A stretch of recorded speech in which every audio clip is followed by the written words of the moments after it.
Thanks for tuning in to the Sports Inquirer. Yeah, we're just a bunch of half-ass fun guys here hoping to bring a smile to your face. So I hope you enjoy. I'm heading over to AZ's bicycle. Get my bicycle fixed. Bye. Hey, it's only the third week of college football, and guess what? The officials screwed it up big time at Penn State, forcing the Nittany Lions to punt on third down, claiming it was fourth. With all the officials on the field, the sideline officials, the officials in the instant replay booth, and the officials up the wazoo, you would think they could count 1, 2, 3, 4. But oh no! Hey, this ain't the first time that crap's happened, and I'm sure it will not be the last. Well, it's time to see who's in the race for the USC Trojan Coach of the Year. Not this year, next year. A lot of names are floating around out there. The biggest one was Urban Meyer, who made it clear that I am not the least bit interested. I'm dedicated to taking the Jaguars to the Super Bowl. Or the Toilet Bowl, whichever comes first. Good luck on that, Urban. I'm taking the long shot. Even though the coach at Penn State, James Franklin, seems to be in the front running, I'm saying they're going to bring back the old guy, Pete Carroll, national championship coach, USC. And yes, I think he's ready to get the hell out of that pro football crap and get back to some sanity. Major League Baseball made it official this week. They can kiss my ass. That's right, kiss them suckers off.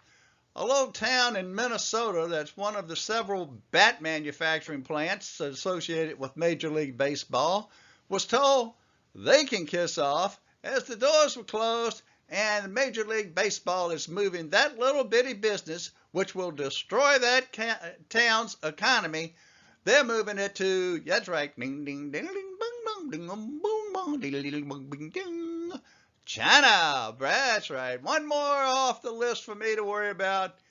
Baseball now has officially joined the National Football League, and a no-brainer, the NBA on my do not watch list.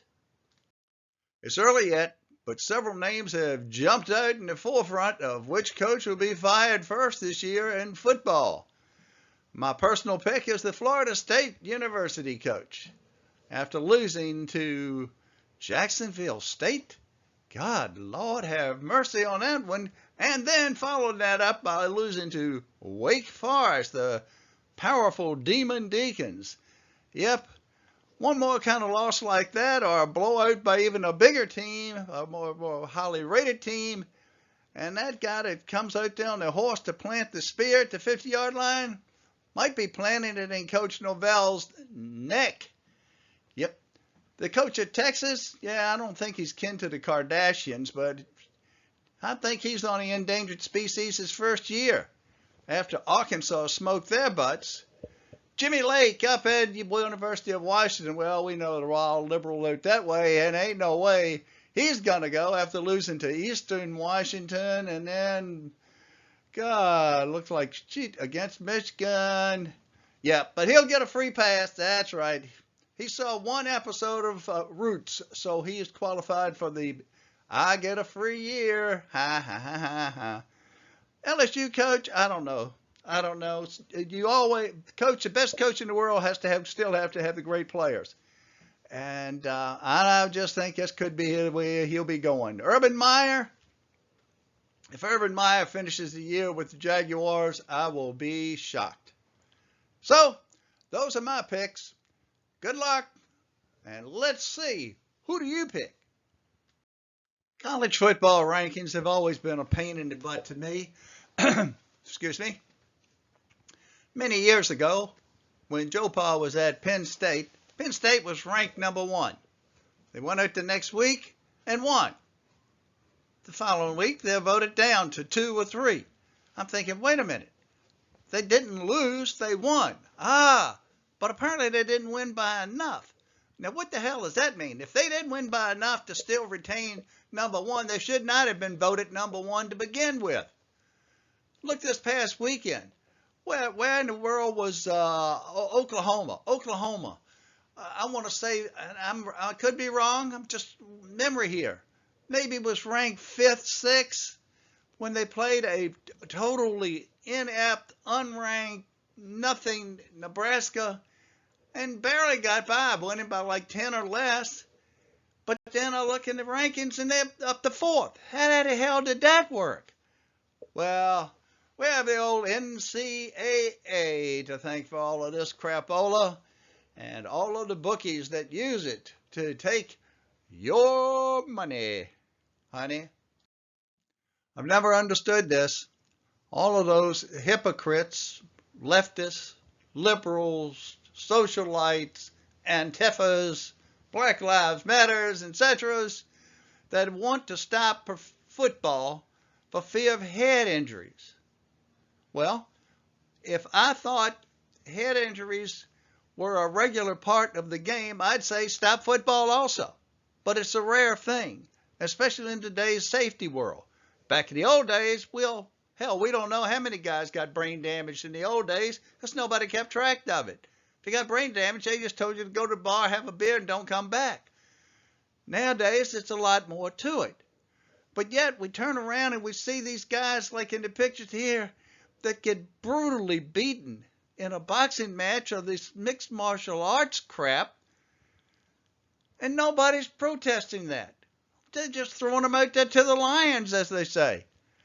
If you're going to protest football, then you damn well ought to stop boxing, mixed martial arts, and every damn thing related to it, where there's no doubt these guys are going to be veggies in a couple of years. Gee, have any of you seen something? Remember, Smoking Joe Frazier, his last years, good Lord, barely functional.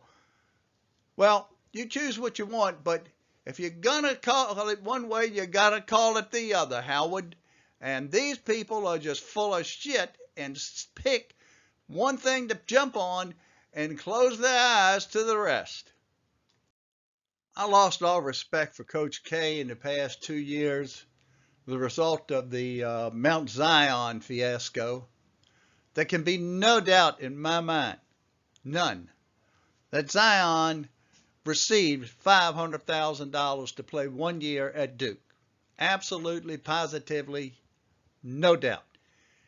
He got off, or let me say, Coach K got off, when they brought out all these rules and changes saying, no, well, no, you can't show that evidence. No, this isn't it. Zion's agent had the paperwork showing the figures and who was getting what and where, but they said, no, we can't use that for evidence. Oh, right, really. Sort of like that Robert Kraft sex film that we never got to see.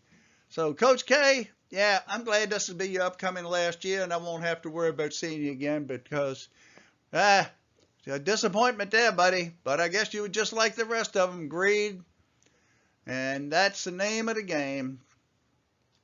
Well, we've reached the end of another exciting chapter of Sports Inquirer. Hope you had some fun. I know we did.